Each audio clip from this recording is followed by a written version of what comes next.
안녕하십니까. 야매안경사 미스터 솔로입니다. 최근에 일반 소비자분께서 저한테 페이스북 메신저로 질문했던 내용에 대해서 답변을 드리겠습니다. 그분의 질문은 뭐였냐 그러면요. 동영상 보다 보니까 시기능 검사를 말씀하시던데 시기능 검사가 뭘까요? 이거였어요. 자, 제가 다른 강의에서도 늘 말씀드렸던 내용입니다. 시력과 시기능은 좀 달라요. 아예 동떨어진 건 아니에요. 이런 비유를 드렸죠. 건강과 체력은 다르다. 힘 세도 건강하지 않을 수 있고 힘 되게 약해도 정말 건강할 수 있다. 이런 얘기를 했었죠. 자, 그래서 시력과 시기능이 다르다라고 하니까 갑자기 이분이 궁금하신 거예요. 안경사는 아니지만 지인입니다. 시기능 검사가 뭐예요? 자, 시기능 검사는 여러 가지 요소가 있어요. 이를테면 기본 검사 항목이 있고 옵션이 있어요. 옵션 검사 항목은 이 사람이 기본적인 부분에서 문제가 해결되지 않아 가지고 그 사람의 직업적이나 체질적이나 상황에 따라서 어떤 불편함이 있는지 더 확인하고 처방하는 그런 게 있는데 요거는 빼고 할게요. 그래서 가장 기본적인 거. 자, 가장 기본적인 5가지 항목을 말씀드릴 텐데요. 아까 제가 제 입으로 이런 얘기했어요. 시력과 시기능은 달라요. 근데 1번이 시력 검사예요. 뭐냐면 모든 시기능 검사의 가장 기본적인 항목, 가장 기준이 되고 기본이 되는 그 항목은 시력입니다. 시력 1.0은 지난 시간에도 제가 그런 말씀 드렸죠. 이거는 안경사 선생님들이 정한 거 아니고요. 안과 의사 선생님들이 초창기에 정한 겁니다. 우리나라에서 시력 1.0은 1.0을 넘어가면 정상. 이 사람은 훌륭한 거. 왜? 1.5, 2.0은 훌륭한 시력이에요. 근데 1.0이 안 돼요. 0.8, 0.7 이러면 비정상. 비정상. 어떤 거? 문제가 있는 거겠죠. 자, 그래서 시력이 1.0이어야 된다. 이런 얘기고요. 두 번째는 시선정렬. 시선정렬이라는 건 이제부터 시기능 검사의 기본 항목이다라고 보시면 돼요. 우리 눈이 두 개잖아요. 뇌는 하나고. 제가 이걸 CPU라 그랬죠? 컴퓨터의 CPU. 얘네들은 카메라. 카메라 두 대가 어떤 물체를 보면서 3D 영상을 만드는 거예요. 어떤 물체를 딱 볼 때, 멀리 볼 때, 가까이 볼 때, 거리별로 각도를 딱딱딱딱 맞추는 게 시선정렬이에요. 그래서 이 검사는요, 이것도 물론 마찬가지예요. 원거리 검사, 근거리 검사 다 해야 되고요. 시선정렬도 원거리부터 근거리까지 다 검사를 하는 겁니다. 조절도 마찬가지예요. 조절은 뭐냐 그러면 카메라에 그 눈이죠. 눈의 망막에 초점을 정확하게 맞추는 거. 카메라 필름에 CCD 센서에 정확하게 딱 초점을 맞추는 거죠. 이렇게 초점이 맞춰지면 이미지가 깨끗한 이미지가 딱 들어가죠. 그러면 뇌가 무리할 필요가 없는 거예요. 그리고 아까 말씀드린 두 번째, 각도가 딱 맞춰지면 같은 영상이 들어가니까 3D 입체 영상을 만들기가 쉬워지는 거죠.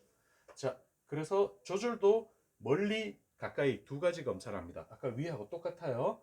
근데 조절 검사는 멀리와 가까이가 약간 달라요. 뭐냐면 멀리를 검사할 때는 조절 과다를 검사를 하는 거고요. 가까이를 검사할 때는 조절 부족을 검사하는 겁니다. 근데 어떤 분들이 뭐 가까이 검사하면서 조절 과다네요. 땡 아니에요. 그 착각이에요. 근거리 검사에서는 조절 과다라고 하지 않아요. 자, 색각 검사는요.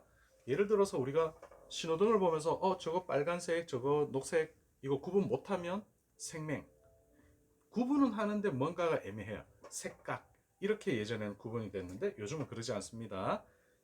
색각으로 이제 정도를 가지고 표현을 많이 해요. 근데 이 부분도 시기능 검사에 해당이 돼요.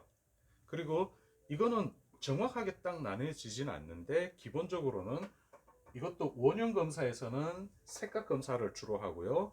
근형 검사에서는 대비 감도 검사, 컨트라스트 테스트 이게 근형에서 주로 시행을 하게 되어 있습니다. 이건 개념이 좀 다른 거예요. 그래서 이것도 역시 원형 검사와 근형 검사가 구분된다. 입체시 검사도 마찬가지입니다. 원형 입체시와 근형 입체시가 달라요. 근데 시기능 검사의 최종적인 목적은 입체시 검사예요. 입체시 완성이에요. 쉽게 말씀드려서 이 모든 것들이 다 차곡차곡 쌓여가지고 최고의 입체시 기능을 발휘하면 이 사람의 눈은 우수하다, 좋다. 시력이 나빠도 교정을 해가지고 1.0 이상 나오면 정상으로 만든 거죠. 결과적으로 정상적인 시기능은 입체시가 구현이 되느냐 안 되느냐 이걸로 구분이 됩니다. 자, 그래서 아까 말씀을 좀 정리를 하자면 시력, 시선정렬, 조절, 색각, 입체시 요 5개 항목을 묶어서 기본적인 시기능 검사, 시기능 검사의 최종적인 목적은 입체시지만 저처럼 질환으로 인해서 한쪽 눈이 안 보인다 그러면 입체시는 당연히 안 되겠죠. 나머지 항목으로 판단하셔야 돼요. 그리고 만약에 이 사람이 한쪽 눈에 어떤 문제가 돼가지고 입체시가 안 된다 그러면 그걸 교정을 해줘야겠죠. 시선 정렬이 됐건 조절이 됐건 뭐가 됐건, 예, 이게 안경사가 해야 될 일이고요. 그러다 보면 자, 질문하신 우리 그 일반 소비자분 지인 그분께서는 이런 말씀을 하시더라고요. 그동안 안경원에 가서 검사를 하는데 시기능 검사라는 걸 들어본 적이 없다. 그리고 해본 것 같지도 않다. 분명히 해보긴 했을 거예요. 최소한 조절이라든가 연세가 있으시니까 이런 것들을 했을 거예요. 근데 정말 디테일하게 자세하게 제대로 했느냐 이거는 별개의 문제죠. 그래서 기본적으로 항목을 알고 그 다음에 좀 어느 정도는 요청을 하실 필요도 있고요. 그리고 이걸 기본적으로 다 제공을 해준다 그러면 그 안경원은 진짜 믿을만하고 최소한 돈값은 하는구나 이렇게 판단하시면 될 것 같아요. 자, 그래서 결론적으로 말씀드린다면 마지막으로 알려드린다면 안경원에 갔는데 이런 검사도 안 하고 자동기계 우리 컴퓨터 뭐 이러죠. 띡띡띡 탁탁탁 해서 3분 5분 이렇게 하고 자 끝났습니다 어떤 거 하시겠습니까? 안 가시는 게 좋아요.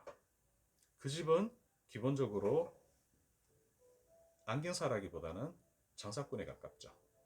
본인의 소중한 눈을 지키고 그 다음에 돈을 쓴 이상의 그만큼의 값어치라도 가져가시려면 최소한 눈을 분석하고 눈의 문제를 찾아내고 보정을, 교정을 해주거나 내지는 앞으로 시력이 그 다음에 눈 건강이 안 좋아지는 것을 막을 수 있는 그런 안경사를 찾아가시는 게 본전입니다.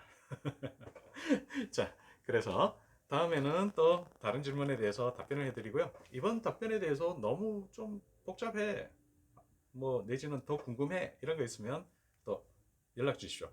페이스북 메신저 말고요. 카톡 같은 거 문자 괜찮아요. 페이스북 메신저는 사실 제가 별로 쓰지는 않거든요. 다음에 뵙겠습니다.